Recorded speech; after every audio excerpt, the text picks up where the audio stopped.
We'll go deep on your motivations, your mission, the work with the Alliance, the book, and what it really means to be a CFP in this era. Mike is hot. Let's make this one count.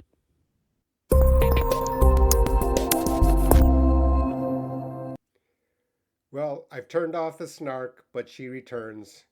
All her brains, all her glory. It's Cass. How are you doing, Cass?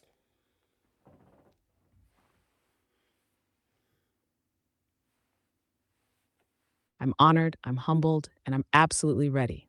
Welcome, everyone, to the very first episode of CFO On Call, where we drop the marketing scripts, turn up the sincerity, and talk about what it really means to guide people through the mess and meaning of financial decisions. Jay, you've spent years in this space: author, certified financial planner, education fellow at the Alliance for Lifetime Income. Right. But behind all those titles, what drove you to do this in the first place? Why this work? Why these people?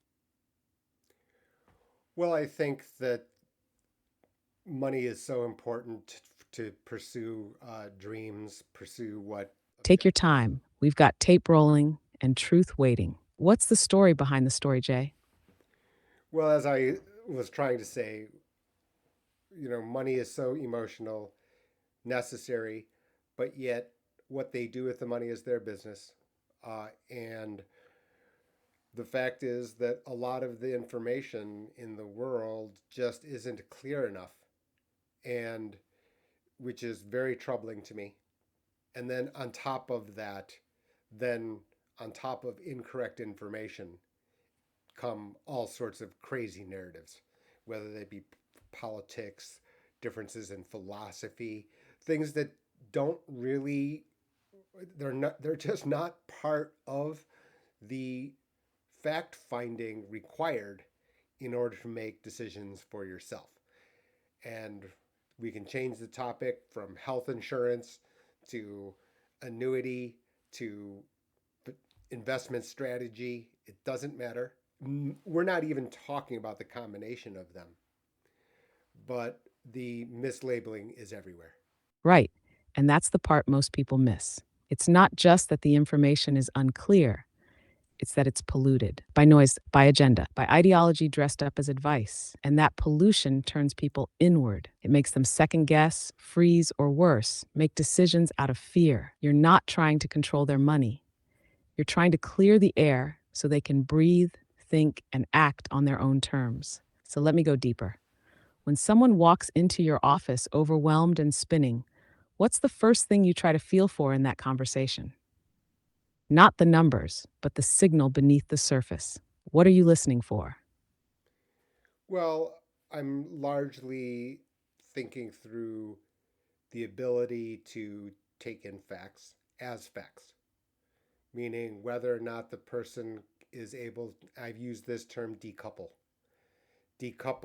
facts and what they are trying to accomplish from narrative, noise, and their emotions.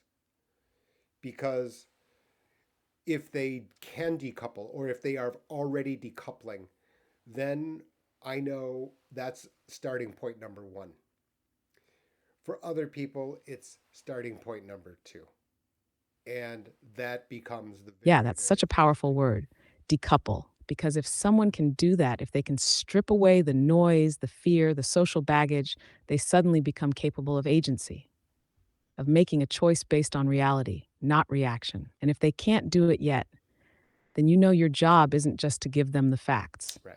It's to help them separate signal from static. Let me flip it. Have you ever had a client come in who seemed rational, data driven on the surface, but you could tell there was an emotional undercurrent totally distorting their thinking? What do you do in that moment?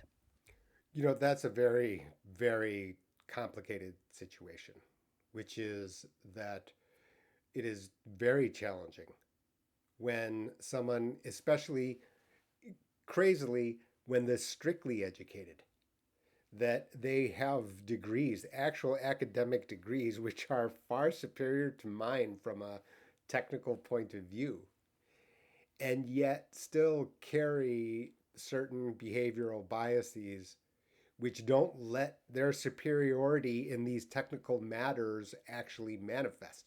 meaning that they're better at math than I am. They're better at the processes that I've thought through that that are very important inputs to financial products, financial thinking, and yet they discard that background incredibly.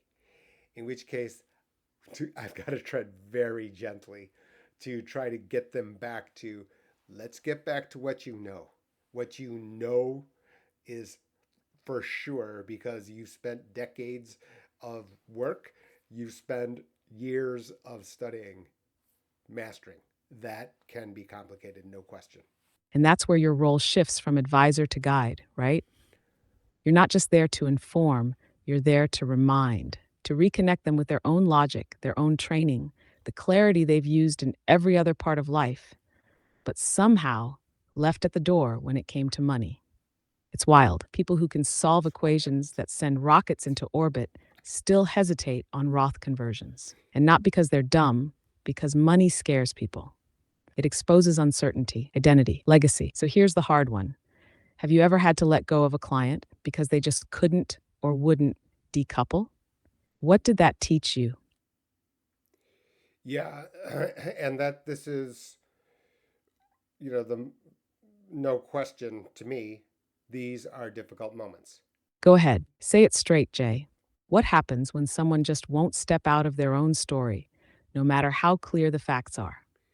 Well, first of all, let me tell you that this has happened, and it hasn't been from my lack of trying or my, just giving up. No, that is not what happened, but it can happen that it becomes so ingrained that after numerous attempts, I can't get a person to decouple. I can't get them back to their common sense, their academic roots that I know for sure are in place. It's tough. It is tough personally. And don't get me wrong, that doesn't mean that it happens only with the super educated. For example, the flip side, and I don't want always to be minus, to be a negative, where I've have people who have family farmers. I didn't need to tell them about the value of protection under improbable events. Yeah, people who don't have the academic pedigree, but they listen, they ask, they adapt, and they trust the process. That's the kicker, right? It's not about degrees, it's about openness, about humility. Some of your most grounded clients might not be able to explain options pricing, Right. but they know how to absorb reality without fighting it. That contrast must hit you hard sometimes. So, what do you take away from that? Well, that's What does also it the say to reward. you about who really benefits from having a CFO on call? Well, don't get me wrong, that is also the benefit, right? Meaning that the reason for Jay's Corner, the reason for the book, the reason for my involvement in Alliance for Lifetime Income is not necessarily to talk amongst ourselves with people with backgrounds similar to mine. That is just not. That is just a few. The population is too small. However, what it really is that I continue to believe that people have the common sense, they've survived on the planet, or they've been given the tools to decouple and to make sense of a topic which is vital so that they can pursue whatever they're trying to accomplish. Doesn't even matter what that is to me. What matters is that they have a clarity of mind because this is using not only it creates doubt. It creates doubt in every aspect. It lives rent. Well, the rent is expensive. It occupies their brain and energy, which could have been devoted to something else. That's it. That's the whole game. It's not about winning arguments, it's about freeing bandwidth, helping someone evict those nagging, unspoken fears that take up prime mental real estate and replacing them with clarity. Because once they stop spiraling over Medicare or annuities or am I missing something everyone else knows, Right. they can go build, create, parent, rest, live. You're not handing them a product, you're handing them back their mental capacity. And that's why CFO On Call matters. You're not just answering questions, you're clearing the noise so people can hear themselves again. Jay, that's a wrap on episode 1. What should we leave the audience with? Well, I think that we can get into lots of technical debates, but the reality is that these are the motivations that we can change the topic. There's going to be a ton of noise. They People from all age divisions have baggage, and if anything, Cass, hopefully you're going to be helpful in this.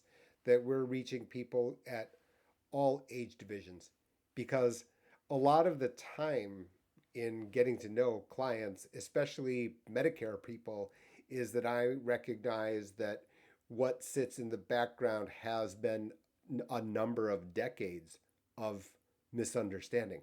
And it's not even pertinent to me, who created this or why did this happen. All I know is that it happens. So if I can reach a millennial, Gen Z, even if it becomes just a little bit of a wake up call to say, hey, there's this fact, there's this common error or misperception, let's try to avoid it, then we can possibly move forward so that people can pursue what they want, whether that's their gig job, whether that be early retirement. The point is let the people try to pursue objectives as they define them. Beautifully said. Let them pursue their lives on their terms, not the terms set by marketing departments or decades of distortion. If we can just clear one misconception, interrupt one inherited myth early, that's a generational win. So here's how we'll close out episode 1 of CFO On Call. You've just heard Jae Oh, not just as a certified financial planner, not just as an author, but as a translator of complexity, a challenger of bad narratives, and someone who shows up, flashlight in hand, to help you walk your own path with eyes open. And we're just getting started. Follow, subscribe, and join us for the next round, where we're going to crack open another layer, another financial blind spot, and maybe, just maybe, get you a little more peace of mind. Cass out. See, Cass, that wasn't so bad. You put away your snarky self for a few minutes.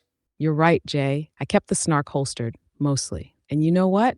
It felt good, like stretching a different muscle group. Still strong, just a little less sarcastic. But don't worry, I'll be back to throwing elbows in the next round. All right. Sincerity's great, but satire sells too. You calling the next topic?